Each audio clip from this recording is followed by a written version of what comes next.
Hello and welcome to Tiny Desk Knitting with Emma. Yeah, it's like it's MLK Day, which is fun because I don't have to work. And I thought that I would record today. It's also snowing today. I think it's done snowing, but the snow actually stuck. It's like 25 degrees here in Baltimore, or it was. When I checked the temperature just before I left for my run, it was 24 degrees.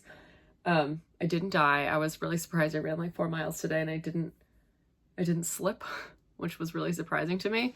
I only saw 2 other people out there, so that was fun. But yeah, I as I like to say to people, I am aggressively from Vermont. This is not like, sometimes it's cold. They made us run anyway, and I was on the track team, so yeah, I don't know, makes me feel hardcore. As long as I'm careful, like I went slowly so that I wouldn't slip. But it's actually kind of nice. I felt good. I was the first day that I wore my like Patagonia jacket. I have a like a nano puff jacket, and like actually felt like I needed it. I've worn it a couple of other times to run this season, and yeah, it was like too warm. I try to just wear it when the temp goes below freezing. But yeah, it was nice. I wore my neck buff. One of my aunts got me like a neck buff to keep your neck warm if it's really cold, for Christmas. And I actually wore that today for the first time. So that was fun. My brother and I had a great trip to California. I got back on Saturday morning. I came back on a red eye.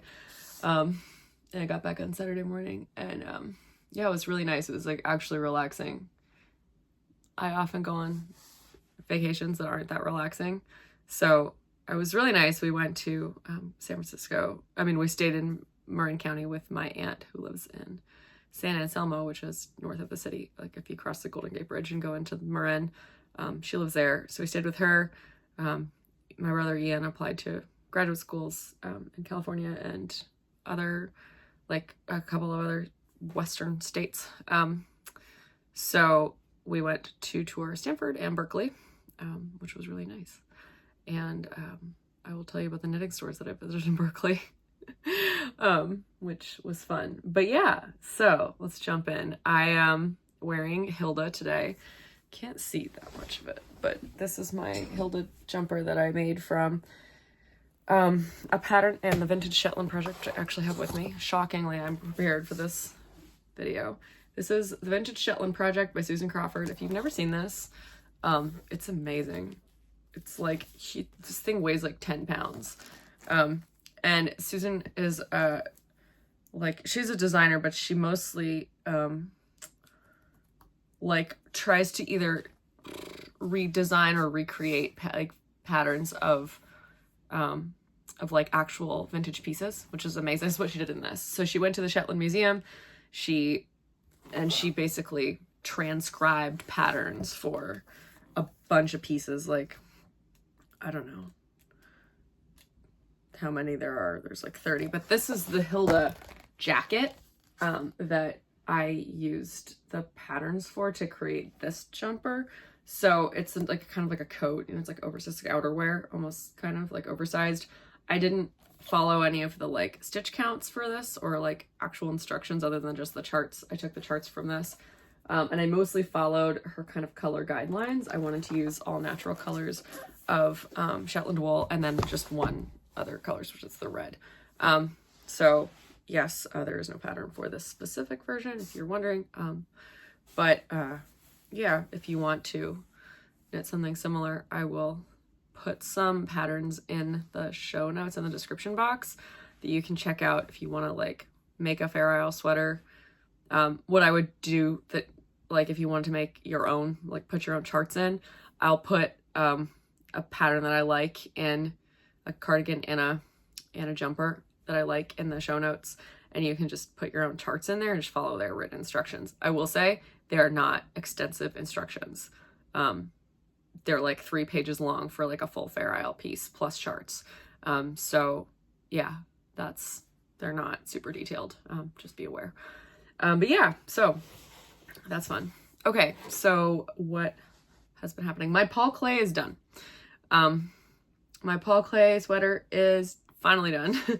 and I don't have it on me right now because it's over there on the floor drying. I blocked it yesterday. I'll put the Paul Clay pattern in the description box. But to knit it, I used Shetland by Harrisville and just scraps. So yeah, enjoy. I'll put a photo here.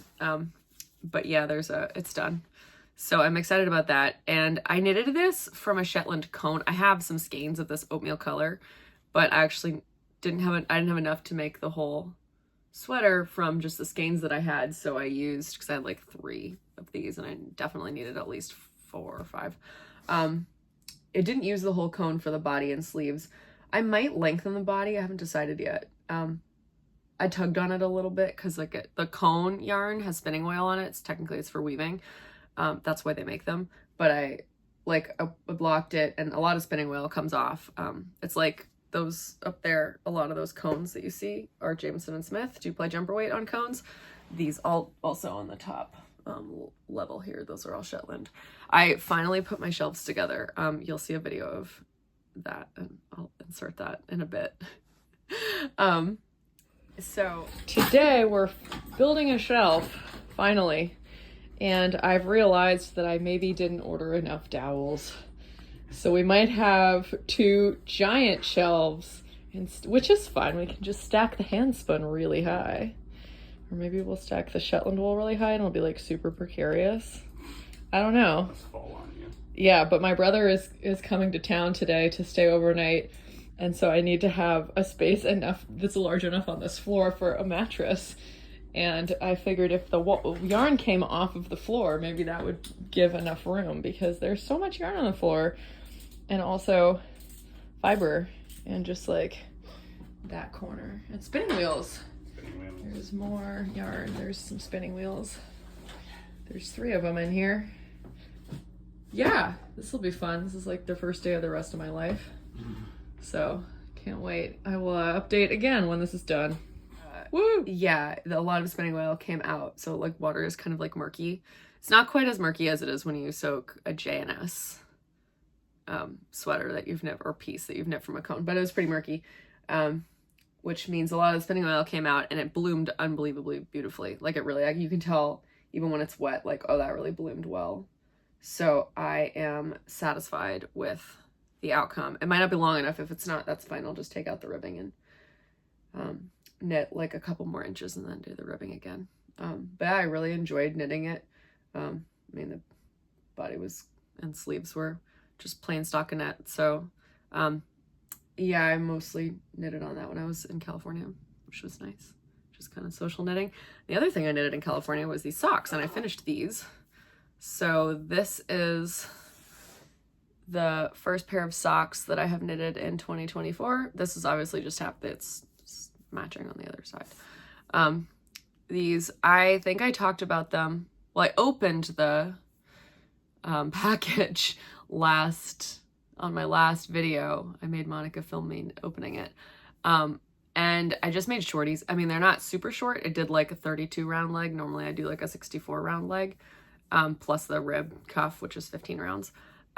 But I just wanted to, I thought that they should just be like a little shorty. I just thought that was right for this yarn. So this, I talked about this in the last video, so you can go watch that if you want. But I opened, or I had my friends wrap up a bunch of my yarn on my birthday, so I could open one on the 1st of the month all through 2024 and knit socks. And those are the only socks I'm gonna knit this year and design, unless it's like, just like, you know, I'm thinking of just doing some like scrap yarn socks, you know, like that are like double thick. I've decided that doesn't count. I have a lot of rules for myself when I'm knitting, apparently. So, but that's fine. That's how I get things done, apparently. So, yeah, these I designed. I told this last time too, I think, but my friend Brianna, I was like, oh, what Jane Austen socks do you want? And she was like, I don't read Jane Austen. Can you design me some Emily Dickinson socks? And I was like, sure. So as I discussed with Monica last time, I tried to design some socks that look kind of like feathers. So I have not trimmed the ends. I just finished them at the airport before I came back. And so this is what the front looks like. The back is just plain. This is a yarn that I dyed. Again, if you want more information on that, you can watch last week's video. But I tried to make it look like feathers. So I've got the little tiny feathers here and then the big feathers down the middle. I love a panel, a lace panel in a sock. And I love the little like decorations on either side of the panel. So yeah, I dyed this. I'm not great with speckles. This, like, the skein is a bit uneven. Like, this sock definitely has more speckles than the other one, which is over there on the blocker. But that's fine. It doesn't matter. These are just for Brianna. So, I mean, I'll release the pattern at some point. Because again, one of my New Year's resolutions is to release all my stinking patterns that I have made and not written up. So these are done and I'm happy about that. And I'm not going to knit any more socks until February. And I've said this before. I think I wrote this in my blog post last week. I have a blog, by the way, that I decided to restart this year, just to write about knitting, something about knitting, like once a week. And I wrote last time about how I got kind of burnt out. Maybe this was 2 weeks ago. I don't know. But I wrote about how I got burnt out in 2022 from all the sock knitting, because initially I was like, I'll design 12 patterns with my own yarn. And then it got like way out of hand and I knitted like a ton of samples for each sock and like commercial yarns and my yarns and like all sorts of yarns and like DK yarns. And oh my gosh, it just got like, I knitted like almost 50 pairs of socks in 2022 alone, along with a lot of other projects. It's crazy. Crazy. So I decided not to do that this year. I was like, you get one pair a month, that way you don't get burnt out, because by 2023 I didn't want to knit any more socks. Like, I knitted very few socks last year compared to the year before, because I was just like, I'm so done with these. Oh my gosh. So I decided for this year I was gonna knit a pair of socks every month, new design every month. And I'll release them and I'll write up the patterns, but no more, just one sample. Don't go crazy, because then when I'm done, I want to knit on the socks every day of the month until they're done. That's one of the like things that I'm trying to do as a practice. And then when they're done, probably around like halfway through the month, every month, I'm done until the next month. And so I get really excited and I'm like chomping at the bit to do the next one so that I can like be excited to knit the next pair of socks. And I have a lot of like, I have like chart books and stuff over, that's my knitting bookshelf, that I use to design, but I also have a lot of like, I'll go through and I'll like tag patterns with like sticky notes and stuff and be like, this one, I want to knit this one. I want to knit this one. I want to knit this one. And then I'll like go through when I open the next sock and I'll be like, all right, what, which pattern am I going to, or which chart am I going to use? Which stitch pattern am I going to use? So it's like really fun to open the yarn and then be like, oh, this one. Okay. Yeah. So I'm trying to move this ahead because it's now been 12 minutes already. Next, I am going to knit the Guernsey I'm going to knit for my teacher Mark, which I've been talking about for a while. I'll probably cast that on today, but maybe not, because I want to do this. I want to get this whip done. This is the June top by Petite Knits. I knitted most of this in like the summer, just like the body, and I just finished it was lingering, so I finished the like outline of the tank top over Thanksgiving break when I was in New Jersey. So now it just needs edges. And this is, I'll put a link to this pattern in the show notes. It has I-cord edges. I did I-cord on the last one that I made, which I'll put a picture of it here. I made it with hand spun this summer. But I considered finishing this one with ribbed edges. I'm not sure. We'll see. But I like these a lot. They're really cute. It's just like a little cropped tank top. I am considering, like, if I knit it again, like doing it with like a provisional cast on and then knitting the body as long as I can so that I use all the yarn. But this is just like a hand-dyed yarn. It was merino, cashmere, and nylon sock yarn.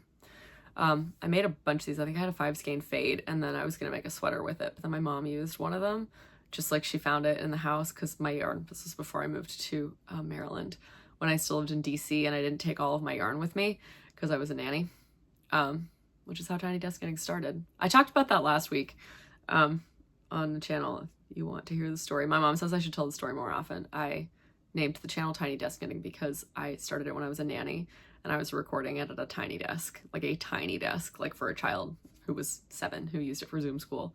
So that's why it's called Tiny Desk Knitting. I no longer record at a tiny desk. I have an adult-sized desk now. But anyway, my mom, I told her she could just use whatever yarn was there if she wanted to use any yarn, and she knitted a pair of socks. So then the fade, I couldn't use the fade anymore to knit a sweater. So I was like, great, I'll just knit some stuff, like I'll knit pairs of socks or whatever, and I knitted this tank top. I have 2 more at least of the other ones somewhere around here. I don't know where they are, but they're somewhere. Maybe my friends wrapped them up. That would be funny. They probably did, honestly. Yeah, so I think this is enough to do all the edges. If it's not, I think I'm gonna do the bottom edge and then the neck, like the inner neck edge first, because those are the 2 ones that will use the most yarn. And if I'm out, or if I don't think I'm gonna have enough to do the outside straps, I will just use like a slightly darker color or like something to just like contrast it. It'll be fun. Got lots of leftover yarns, so I'm not super worried about that. We'll do something fun to make it a little different, contrasting, whatever. But I do wear the other one a lot. Well, not anymore because it's now cold, but I did in the summer. It was comfortable. So I'm gonna do that. Yeah, so Ian and I had fun in California, and in Berkeley, we went to Berkeley last week on Thursday. It was a beautiful day, and we like walked around the campus for a while. I really want Ian to go to Berkeley. He says he'll go to Stanford probably maybe. He wants to do neuromorphic computing, which is, he's an electrical engineer, my brother. And he says they actually have a neuromorphic computing lab at Stanford. Whereas if he went to Berkeley, he could still do that research, but he would have to like do it himself and not like in someone else's lab. Which is probably cool too. And he also applied to like a few more, like University of Washington, UW, and Boulder, UC Boulder, and also Arizona State, which is where our uncle is an electrical engineering professor. I'm sure he'll get in somewhere at least. He's applying for PhD programs. He's not sure if he wants to do the whole PhD. I didn't either. Well, I initially intended to, but after the master's, I was like, oh no, I'm done. I don't want to do this anymore. Which I love about a lot of these programs is that you can just leave and that's fine. You have a master's degree and you can just be like, I'm done. So anyway, he likes Berkeley a lot better, the town, because they have more climbing gyms. There are no climbing gyms in Palo Alto, apparently. There's like one 30 minutes away, and there's like a small one like on Stanford campus. Maybe, I don't know, if you live in Palo Alto and you know of some climbing gyms, let me know so I can tell him. But there are a lot of climbing gyms at Berkeley that he could like walk to if he lived in town. So he preferred the town there. And I liked Berkeley because there were 2 yarn stores. So I dropped him off at a climbing gym when we were there last week. And I took the car to the yarn stores. So I went to Twisted Squirrel Yarns. I'll link the shops in the show notes. That one was like down closer to the bay. Actually, they were both kind of close to the bay. Yeah, Twisted Squirrel or Black Squirrel Yarns or something. It was really sweet. They had a lot of really beautiful hand-dyed yarn, like fancier, like they had the Wandering Flock and like all sorts of, they had like a whole wall that was like rainbow, sorted by rainbow colors, and it was like shops or dye studios owned by Black women and LGBTQ people. And I was like, this is so great. Wow. Oh my gosh, so inclusive. So that was lovely. But mostly they had like hand-dyed superwash yarns. They had a few woollier yarns. It was actually a really nice shop. And it was like beautiful and bright, and there's so much light in there. So I really enjoyed like being in there. I got a few little I got like a little stitch marker case and a couple of other things, just little like doodads. Oh, I got folding scissors, which was fun. And then I went to Avenue Yarns, and I stayed at Avenue Yarns for a lot longer because the owner was there. Her name was Rebecca, and she was super chatty and super friendly. And then she had somebody working there as well. I can't remember what that person's name was, who was like younger my age and also like really friendly and chatty and super nice.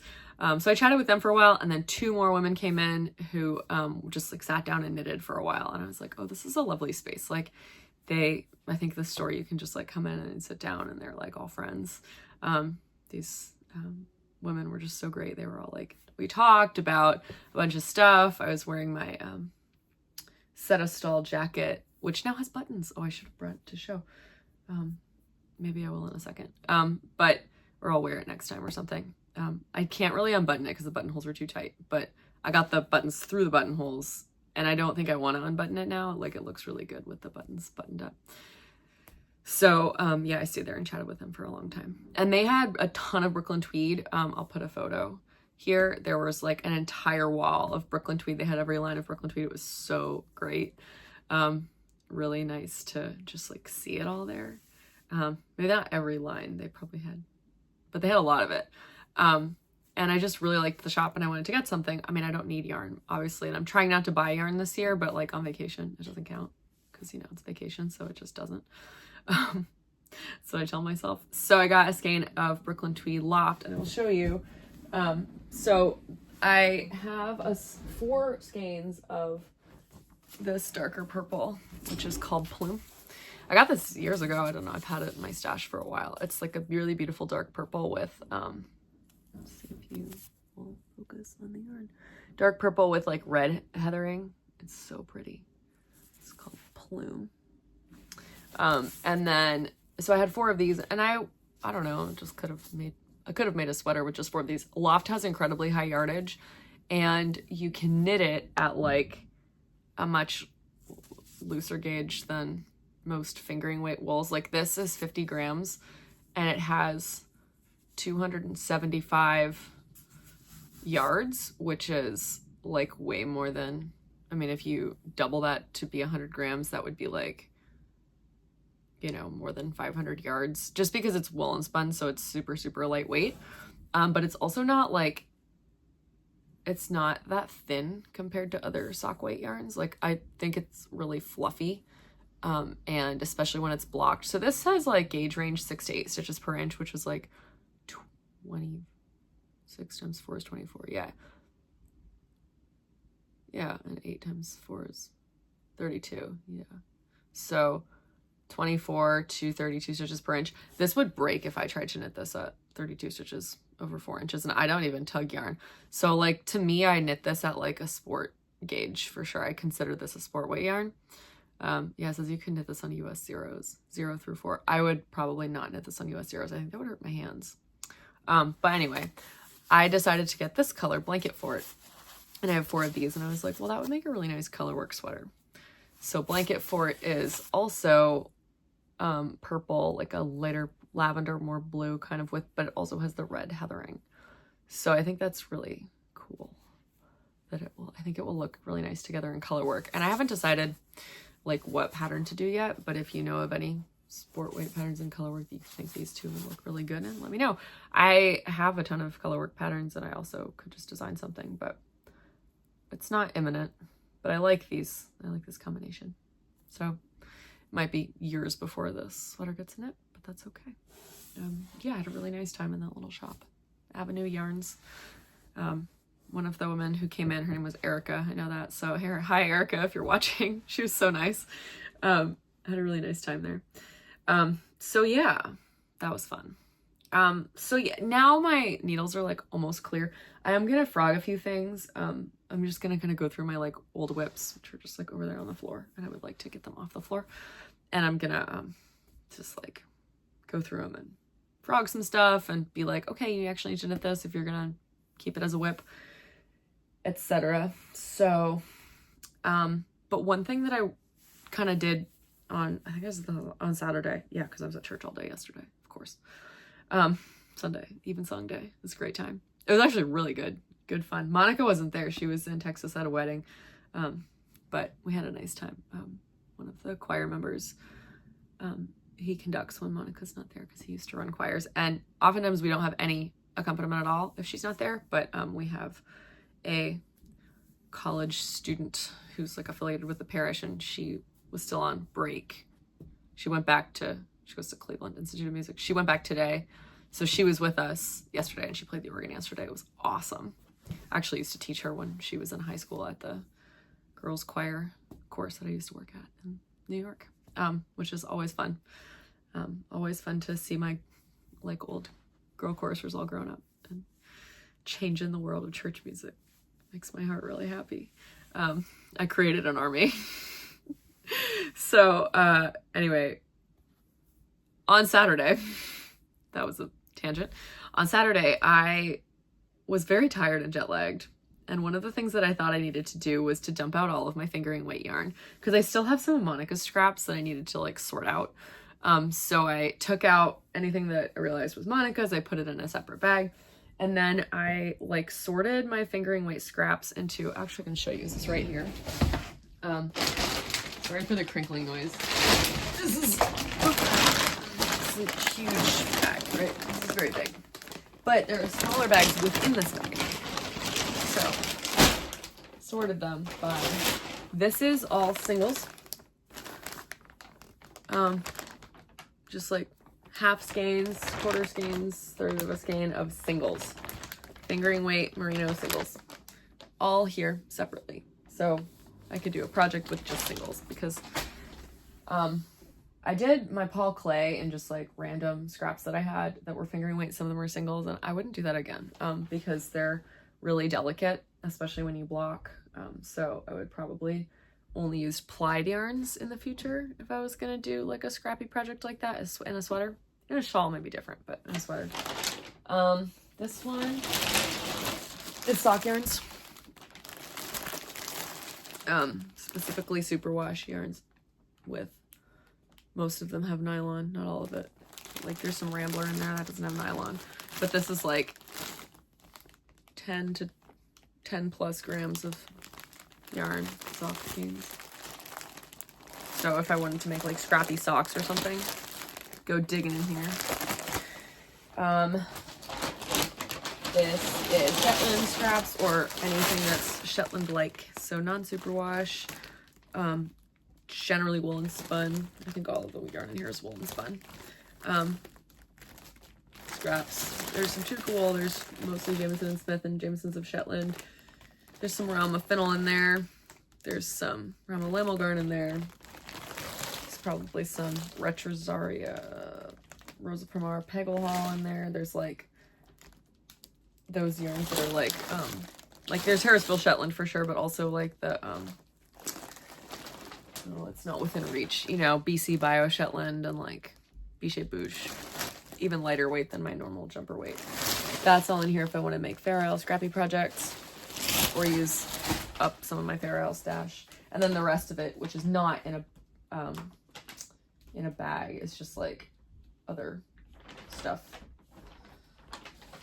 Like, I don't know, this is Knit Picks palette. This was like 3 half balls of some color of Knit Picks palette. This is like leftovers mostly from sweaters, like that was John Urban Harvest Hues pomegranate, and this is Donegal Darney. These are from, this is a hap I made, and then I made the vanilla sweater in this. It was a cardigan. And like Knit Picks palettes in here. This is basically, it's not all worsted spun, but it's like not yarn I would use with Shetland yarn necessarily. So like, maybe I would, some of it, but yeah. But mostly it's just like leftover yarn from sweaters. But I also did something on Saturday where you will notice maybe that I don't have any like tiny scraps in here, because I decided to make them into magic balls. And I had a couple of these already that I did from my scraps. But magic balls are when you use a magic knot, which is a way of securing yarn where you tie 2 knots. You tie one yarn to the other yarn and the other yarn to the first yarn, and then you like pull your hands apart so the 2 knots slide really close together, and it's a really sturdy way of joining yarns. Actually, I knitted my sea glass tee with magic knot balls. Like I made magic knots to change colors, and it's never come out. You can use little like fabric glue to secure them. Sorry for the noise, I think there's a garbage truck outside. But I made a ton of these magic balls, like they're huge, from just like anything where I had like a not very much, like 10 grams or less of you know, single or sock yarn or a fingering weight scrap yarn or whatever. So I have a bunch of these. You'll see that I had some skeins that were bigger, so like these ones all have the same outside, because I was just trying to like, they were probably like 15 grams left, and I didn't want to put them all in one ball because it would be like too long of a strip of color. But I have like 4 of them.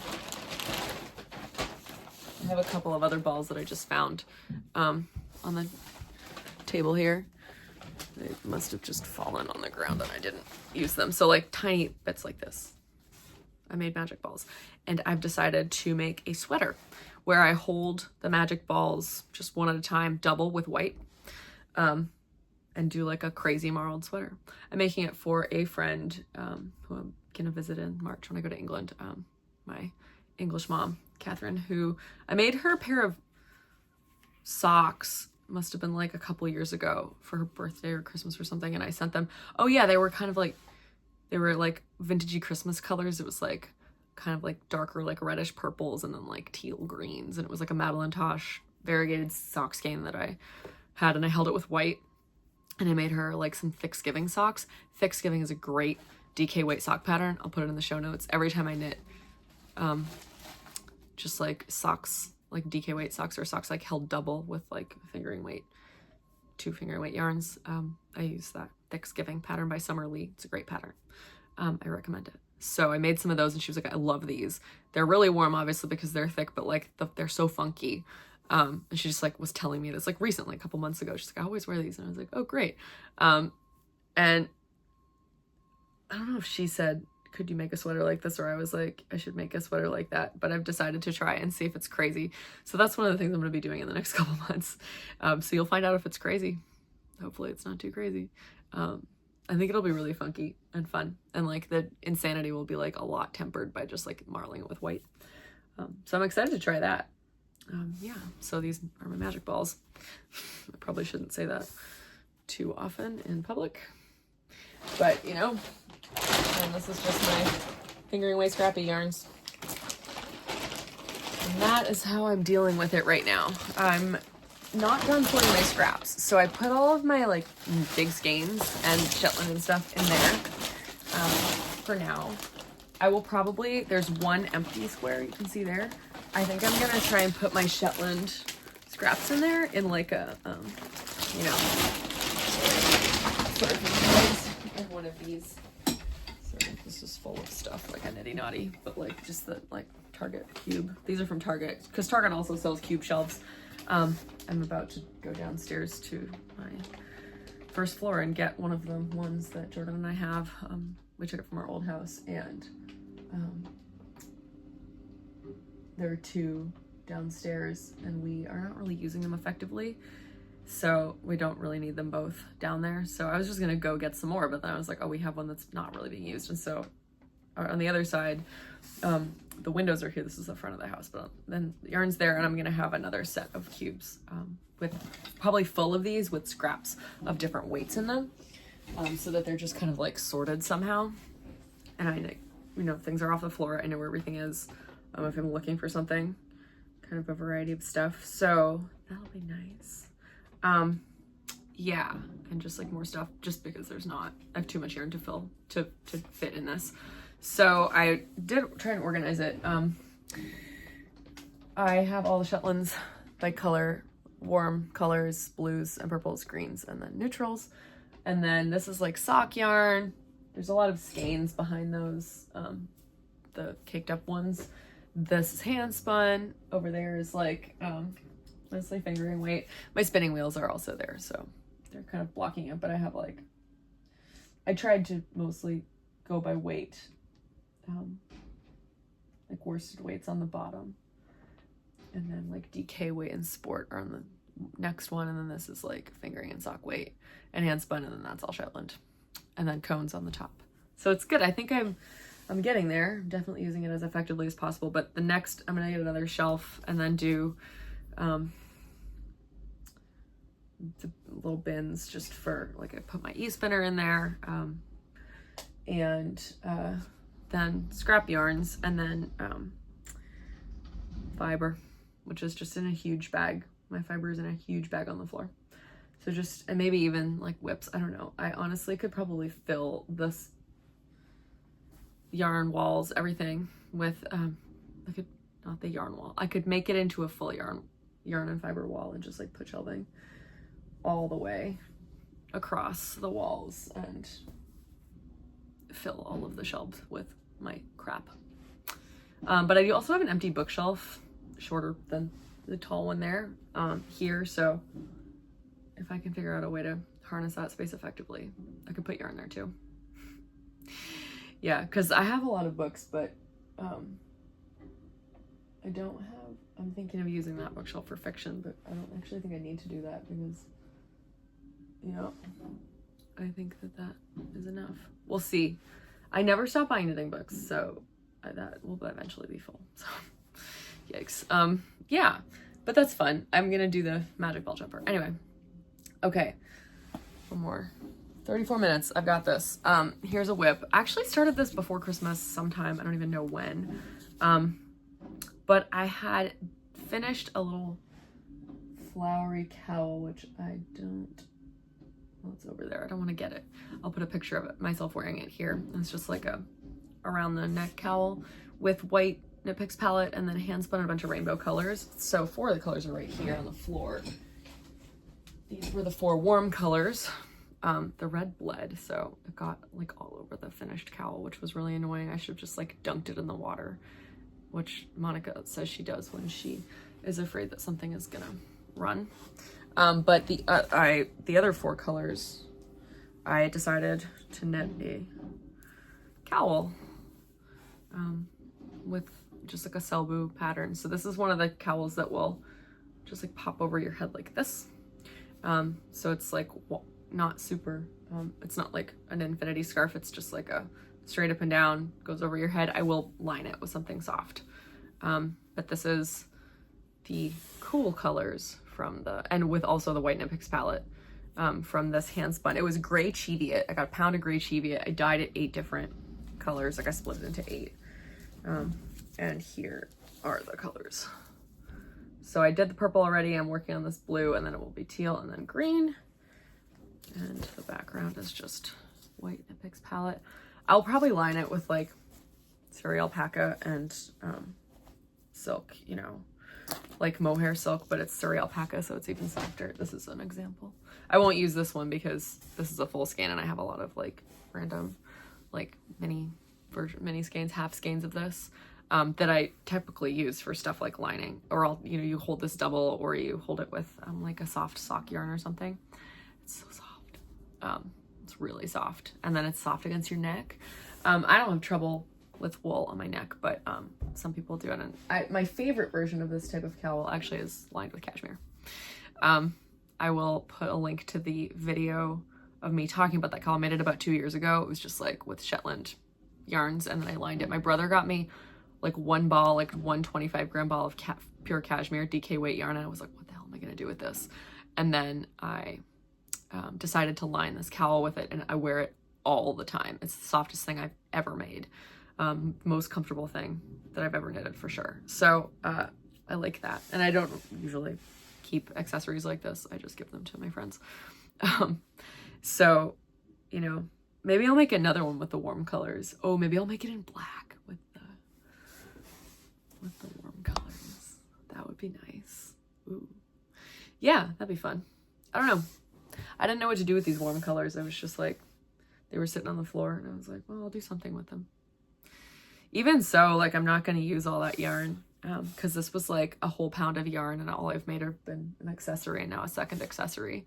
Like, I don't even think I'm going to use half of each skein in 2 projects of each color. So maybe I'll make like a little blanket or something, like a little fro blanket. I don't know, for a baby. A lot of my friends are having children now, so there's always babies to knit for. Although this is not superwash, so you'd have to give it to like a knitter who knows. It's okay to put your baby in like non-superwash yarn. Anyway, yeah, I actually have notes here so I can like go through. Okay, spinning. Because I was just talking about my hand spun. Oh, I used the book Slo Patterns to design that cowl, by the way, which, yeah, I do have it here. I can get it. There's just other things sitting on top of it. These patterns are in the public domain, which is great. Sorry, there are 2 forks there for some reason. I don't know why. Must have been eating up here. Ann Barsgaard Slo Patterns. She also had a book called Slo Mittens. And this pattern is on page... Oh, it doesn't have a page number. Oh, there are some page numbers. 222, 226, 228, 230. Wow, some of these are crazy. 232, yeah, 234, 236, 238, so it's 239. It's next to this picture of these cute couple holding their baby. It is this one. I'm using that.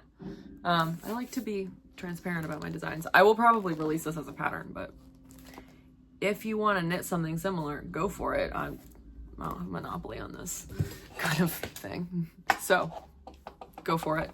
I love to use that book to design just like little neck accessories. I like the all over patterns for like things like that. I might do a sweater one day with an all over, but I like, usually for sweaters, I like the banded Fair Isle designs. Anyway, so that's fun. Okay, spinning. I'm almost done. I showed this like John Arbon. I had 3 like 100-gram packages of John Arbon Harvest Hues, the old Harvest Hues, not the one with the blue face luster in it, the one with, it was just merino and swart blaze. I had New Leaf, and I had Woad, and I had Blue Morpho, which was like a special from last year. It was like a navy, so the New Leaf is bright green. Woad is like a brighter kind of turquoisey blue, and then there's a navy. So these are the first two skeins. I just decided to do it in 4 skeins because I didn't know what I was going to do with it, and I was like, maybe I'll sell it. But I don't know if that's appropriate because first of all, this one I made a error, and there, like, I wasn't pinching tight enough, and there's a pigtail, which rarely happens anymore, but that happened in this. And this one, just like so much of it is green on green, and I was like, I don't know, maybe I'll sell the other ones. But I decided to break it up into 4 skeins of approximately 300 yards each. So it's like sport fingering weight. I haven't washed these, I just plied them yesterday. So I have 2 more to ply. One's in the middle of plying. I spun this on my electric eel. I'll show it to you. It's right here on the floor. Electric eel. Oh, that's gonna fall over. 6.0. I think they're on the 6.1 now, which is fun. This is a very affordable spinning tool compared to other things. You can get this for under $300. Maybe it's $300 now. Maybe he's upped the price. It should be. It's an incredible tool. Yeah, I'll link it in the show notes, from dreamingrobots.com. So yeah, this is, you can see it's being marled. I was watching Ted Lasso this morning early, like between 6 and 8, and plying this and having a nice time. I love Ted Lasso. I've seen it many times, but I love specifically season 2 of Ted Lasso. If you've never seen it, it's very heartwarming. It's on Apple TV Plus. It's very heartwarming. So that's almost done. I don't know what I'm going to spin next. Well, I have like a small thing I'm going to spin as like kind of an interim as it went up while I decide what to spin next. But yeah. Oh, there's spinning oil all over the table. Gross. I have this Ashford spinning oil that keeps spilling. Sorry. Not gonna. It's just like, this is irritating and gross, so I'm gonna wipe it up. Yeah, so I'm not very formal on this channel anymore. I was when I started. If you want to see like me being a lot more formal, you can go watch. I started this 3 years ago almost, in like March of 2021. So it's me being a lot more formal. But I have other spinning wheels. This is an Ashford traditional that belongs to a family friend. I don't know if she's ever gonna want it back. It's from the 80s, I learned. Thank you to everyone who helped me identify that it was from the 80s. Her name is Felicity. And then, I don't know if you can see this. This is a Shack Matchless, also from the 1980s. Her name is Thelma. And then, you can't see that one, but there's another one over there. That's Monica's wheel that her dad built. Her name is Gertrude. My electric spinner is named Louise. So I have Thelma's the Matchless and Louise is the E-spinner. Because those are the only 2 that I own. Although Felicity may have been bequeathed to me. I don't know if her owner will ever want her back. But she was happy that it was going to get used. And I'm learning woolen on this. I talked about that like last month. This is the Lazy Cake for that one. And you can see my latest woolen. Fun. I'm having some trouble. Actually, some people here might own an Ashford traditional, be able to help me with this. The take-up has gotten a little weird. I don't think it's a problem with the tension. Ashford traditionals have Scotch tension. But it'll like go for a while, and then like I'll put it on, like if I put it on a new hook, and then it'll like stop. The take-up will stop being effective. And then I'll have to like put it on another new hook, and then for like a second it will work again, and then it will stop working. So I changed the bobbin in the hopes that that would fix it, but it didn't. So I don't know what to do. I'm not sure what the problem is. So if you know, let me know in the comments. Yeah, but anyway, that's my latest spin, the Harvest Hues. And I don't know, I have a lot of John Urban yarn. I have a lot of, or fiber. I have a lot of just fiber. I think I might do my Traveler Shawl spin next, my 3-ply.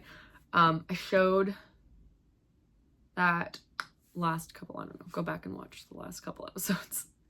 There are 2 bundles from Nest Fiber, or no, Hello Yarn. I finally stopped that subscription because I was just like, I don't need more fiber every month. It's so beautiful, but I can dye my own because I have the setup and capability to do that, and it's a lot less expensive. I just like have a lot of fiber that I would like prefer to spin through this year rather than like continue to get more and spin less of my stash. And Monica and I made a pact that we were going to buy as little yarn as possible in 2024. So might buy some yarn for Fair Isle, but like I might not even do that because I do have a lot. And those are just like, there's multiple layers in those Shetland cubes. Like there's like another layer behind that's like the doubles of colors. So those are just like, this is helpful for me to just see which ones I have. I mean, I don't have a great system of cataloging it, so I don't know. But yeah. And then another project that I'm going to do soon, I just realized this because these are sitting up here. This is so pretty. I have a choir friend named Simona who, she knits, but she has like, she's like, I want to like knit real things and not just like knit stuff and like just for the process of doing it, because I think she's a pretty good knitter. So I took her to the yarn store in DC. We had the best time ever. She was like, I bet all your viewers will be so jealous that I got to go to the yarn store with you. And I was like, oh, Simona, the pleasure is mine. I actually taught Simona's daughter too, at the New York girls choir thing I used to help run. But anyway, which is always funny. Like Church Music World is really small. Simona is amazing. And she ended up getting yarn to knit her dog a sweater, and I was told, not by Simona, but by somebody else, that she's now ripped it out 4 times to start again. So we need to have a chat about that. But she went to Quebec and she brought me back this yarn, which is 50% merino and 50% local cashmere. She told me it's from Quebec, and she told me it was called hyper local, and I like that it's wool. And this is so pretty. And so what I want to do with this is make mittens. Like it's like DK weight. It's a sport 4-ply, 185 yards and 50 grams. Yeah, that's probably about right. But I am going to make some mittens with this, like pretty tightly woven, like a tight gauge, not woven, tight knit mittens, just like plain white mittens. And then I'm gonna embroider them because Monica got the embroidery on knits book from Lina, and I wanted to just like, I have so many Shetland scraps. I was like, oh, I'll make them pretty. I'll embroider them. So I'm excited to do that. I don't know when it's gonna happen, but I'll probably get them on the needles kind of soon, and then I'll just like, it might be just like a project I end up doing in the summer, but it would be really fun. I think it's a project for like vacation or something. You like take a day and like embroider your mittens and make them all pretty. Yeah, I'm excited about that. I think it'll be really fun. So that's fun. I've said fun a lot in the past couple of minutes, but I think it will be fun. Okay, this is not bad. 47 minutes. I do want to talk about media consumption, because I like to consume media while I knit, and I assume other people do this too. And I'm so interested in like what other people do. So like, tell me what you do while you knit. Do you listen to audiobooks? Do you watch TV? Do you listen to podcasts? Like, so I would like to share some of the things that I do and like read and watch and stuff while I'm knitting. So often I watch TV, like just on whatever. So like I watched Ted Lasso this morning, but recently I watched, I like movies. I like TV too, but I actually really like watching movies. Like they make me, I just find them like, it's, you know, you get the whole story in like 2 hours instead of like having to watch a 10 episode series, or maybe longer. But sometimes I just watch like Seinfeld. I do like Seinfeld, and The Crown. I love The Crown. I watch The Crown a lot. Like I've seen it many times, and I just like keep watching it because I love it so much. But I watched The Imitation Game, which is on Netflix. It's not a new movie. It's from like 2014. It's about Alan Turing, the Enigma code breaker from World War II. And it was really good. I really liked it. Benedict Cumberbatch is the main character, and Keira Knightley is also in it. It was really sweet. It was a very sweet film. Kind of sad. The end was really sad, but it was really lovely. So I enjoyed that movie. So if you have any like movie recommendations I have a lot of platforms. I have Netflix, Hulu, HBO Max, Apple TV. I don't have Peacock and I don't have Paramount, so don't tell me what's on there. But let me know what you're watching while you knit. And then I like audiobooks. I am trying to read more before bed, because it is better to not look at a screen, and then knitting just kind of like, I like to think about knitting, and I like doesn't calm my brain down enough to knit right before bed. So I try to get into bed and read for like, I'm just staring at my bed for no reason, for like 20 to 30 minutes before I go to sleep.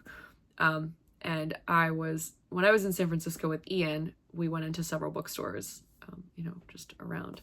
We went to a bookstore in Napa. We went to a couple in San Francisco. We went to one in Berkeley. Like, it was, we like books. Our parents are both English professors and we both like reading. So Ian was reading The Godfather while we were there. He loves that movie. It's like his favorite movie, and he'd never read it. And he thinks the book is brilliant because they took a lot of like direct quotes and stuff and put them in the movie. And he's like, it was so interesting to see like how they took this and made a movie out of it. And he loved it. And then we were in this bookstore and he was like in SF, and he goes, I should really read Anna Karenina. This is my like 22-year-old like tech bro brother.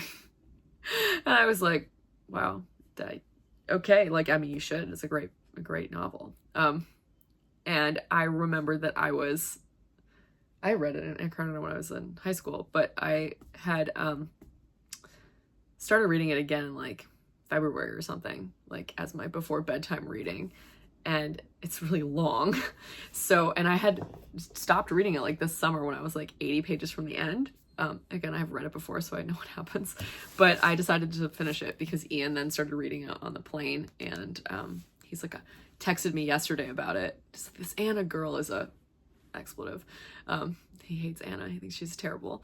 I was like, I don't know, Ian, morality is relative, but I don't think I said that. I just was like, you already know that? Like, when did you start? Anyway, this is my copy. This is the Pivya Rolokonsky translation, which is really good. So I decided to try and finish that in the next week so that I can read more books. But my mom has an Audible account that I have access to. And she is an English professor, so there's all sorts of books on there. Like, truly, she has like hundreds of books in her Audible library, and I've listened to a lot of them. But I really like to read what I guess you would call like classic British literature, which is sort of my parents, like, well, they most say are like earlier. My dad most teaches Shakespeare and the Bible and Milton, and my mom teaches more of a mishmash, also a lot of Milton, but they both have taught, the British novel. They would probably both tell you that Middlemarch is the greatest novel that's ever been written, which is a very long novel by George Eliot, although they did not name me after a character from Middlemarch, so I think that says something about their choice. I think Jane Austen is great. I've designed a lot of socks based on Jane Austen characters, but my mom has almost all of George Eliot's works in her Audible library, and I also love Middlemarch. And I think one of the reasons my mom has all the George Eliot's in there is because she loves the narrator Juliet Stevenson. I love Juliet Stevenson too. She's really good. And she reads all of the George Eliot and Jane Austen novels and many other novels. My mom will literally just search Juliet Stevenson and just get all the books that she narrates. So I love Middlemarch, and I love the Middlemarch audiobook. I also read that in high school around the same time I read Anna Karenina, probably. I don't think I like understood any of these books when I was 18, but I appreciate them a lot more now. And I listened to Middlemarch a few years ago again, and I was like, wow, this book is so good. And so my mom had all these other, she was George Eliot novels in her Audible library, and she was telling me like recently she listened to Adam Bede, and she was like, this is the best book in the world. Like, oh my gosh, it's so good. And I did not decide to listen to Adam Bede. I decided to listen to Daniel Deronda, which I also have a print copy of. And so I'm like halfway through. I moved the bookmark. I mostly listen. Sometimes I read it.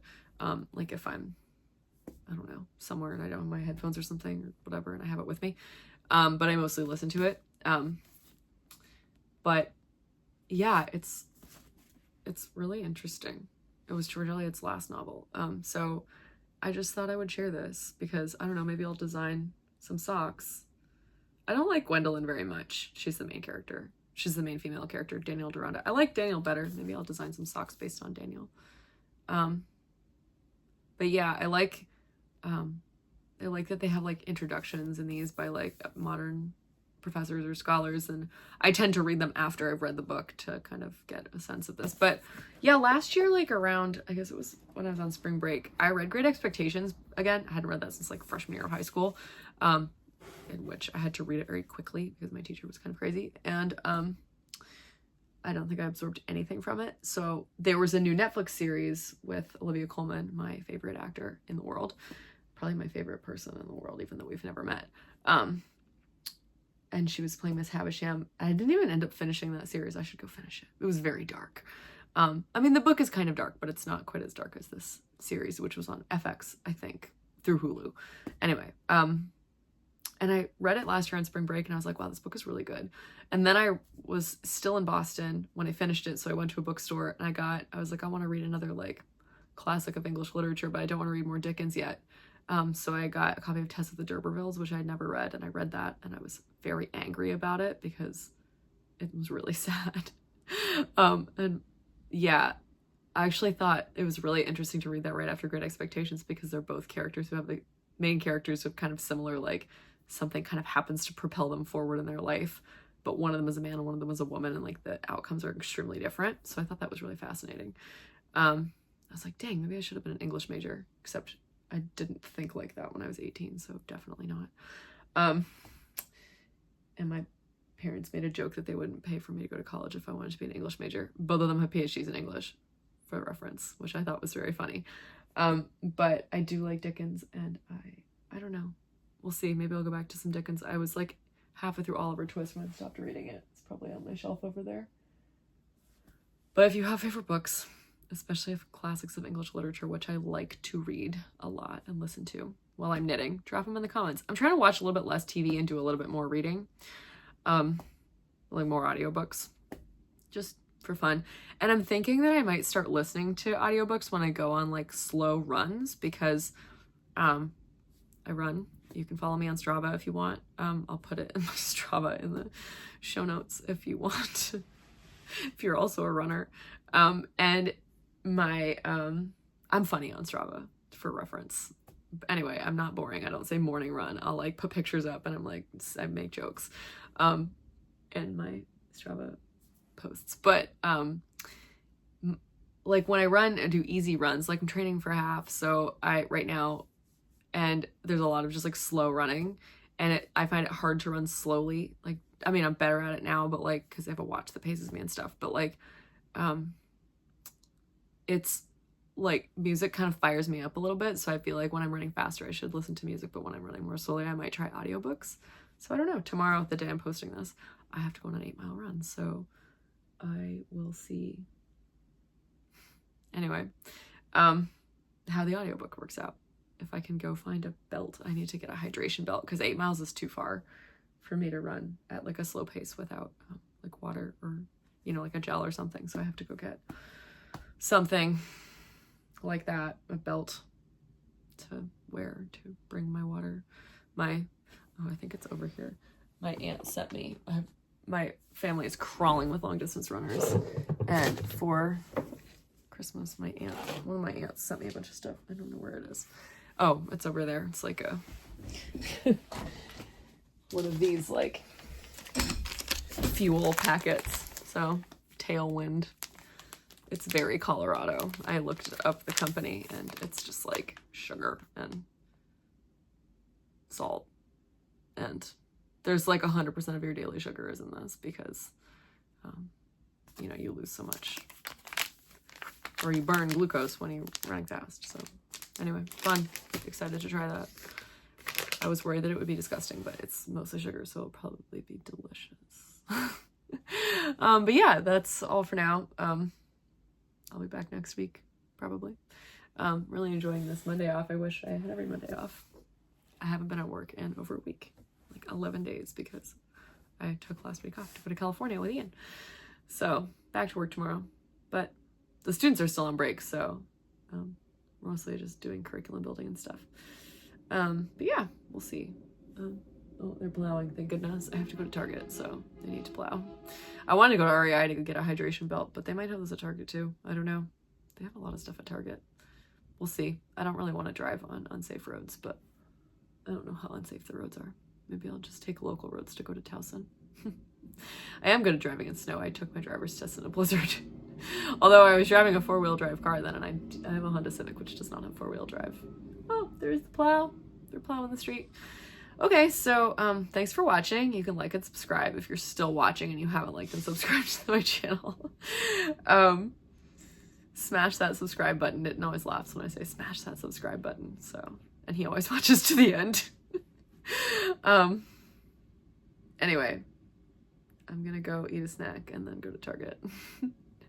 And knit and spin a bunch today because that's fun. So thank you for watching. Wow, over an hour. This has been Tiny Desk Knitting with Emma. Bye!